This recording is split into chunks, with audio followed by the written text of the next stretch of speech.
السلام علیکم ورحمۃ اللہ وبرکاتہ۔ کیسے ہو میرے دوستوں بھائی بہن؟ آج ہم مولا علی کے فضائل مسلم دانشوروں کی زبانی کچھ خاص جواب اور سوال کا تذکرہ کریں گے، جن میں سے سوال نمبر 1، امام شافعی امیر کائنات کو کن الفاظ میں خراج عقیدت پیش کرتے ہیں؟ جواب، امام شافعی کہتے ہیں، مجھے کہتے ہیں کہ تو رافضی ہو گیا ہے۔ میں نے کہا کہ رافضی ہونا ہرگز میرا دین اور اعتقاد نہیں، لیکن بغیر کسی شک کے میں بہترین ہادی و امام کو دوست رکھتا ہوں۔ اگر وسیع پیغمبر سے دوستی و محبت رکھنا رافضی ہونا ہے تو میں انسانوں میں سب سے بڑا رافضی ہوں۔ سوال نمبر 2، حضرت عمر بن عبدالعزیز امیر کائنات کے زہد کے بارے میں کیا فرماتے ہیں؟ جواب، حضرت عمر بن عبدالعزیز کہتے ہیں، حضرت رسول اللہ صلی اللہ علیہ وآلہ وسلم کی رحلت کے بعد اس پوری امت میں حضرت علی ابن ابی طالب علیہ السلام کے علاوہ ہم کسی کو زیادہ زاہد نہیں جانتے۔ سوال نمبر 3، جناب احمد بن حنبل امیر کائنات کے فضائل کے بارے میں کیا فرماتے ہیں؟ جواب، احمد بن حنبل کہتے ہیں، حضرت رسول اللہ صلی اللہ علیہ وآلہ وسلم کے اصحاب کے فضائل میں کسی کے متعلق اتنی روایات اور آیات بیان نہیں ہوئی جتنی حضرت علی کرم اللہ وجہہ کے متعلق بیان ہوئی۔ سوال نمبر 4، جناب فخر الدین رازی امیر کائنات کی شان میں کیا فرماتے ہیں؟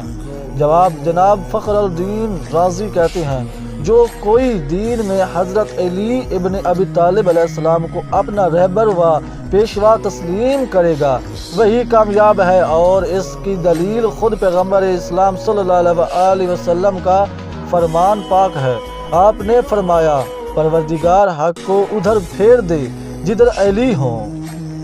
سوال نمبر 5، جناب ابن ابی الحدید محتولی امیر کائنات کے بارے میں کیا فرماتے ہیں؟ جواب، ابن ابی الحدید محتولی کہتے ہیں، میں اس شخص کے بارے میں کیا کہوں کہ جس پر تمام فضائل انسانی کی انتہا ہو جاتی ہے، تمام اسلامی فرقے اسے اپنا سمجھتے ہیں، وہ تمام خوبیوں کا مالک ہے اور تمام فضیلتوں کا سرچشمہ ہے۔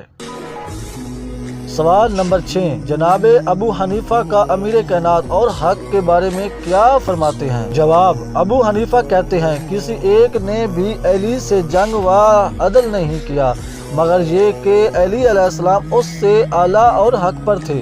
اگر علی علیہ السلام ان کے مقابلے میں نہ آتے تو مسلمانوں کو پتہ نہ چلتا کہ اس قسم کے افراد یا گروہ کے لیے ان کی شرعی ذمہ داری کیا ہے۔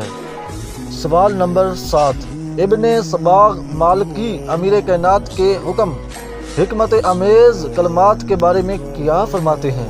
جواب، ابن صباغ مالکی حکمت و دانائی ان کے کلام سے جھلکتی تھی، عقل و دانش ظاہری اور باطنی ان کے دل میں بستی تھی، ان کے سینے سے ہمیشہ علوم کے ٹھاٹھے مارتے ہوئے دریا ابلتے تھے، اور رسول خدا نے ان کے بارے میں فرمایا، میں علم کا شہر ہوں اور علی اس کا دروازہ ہے۔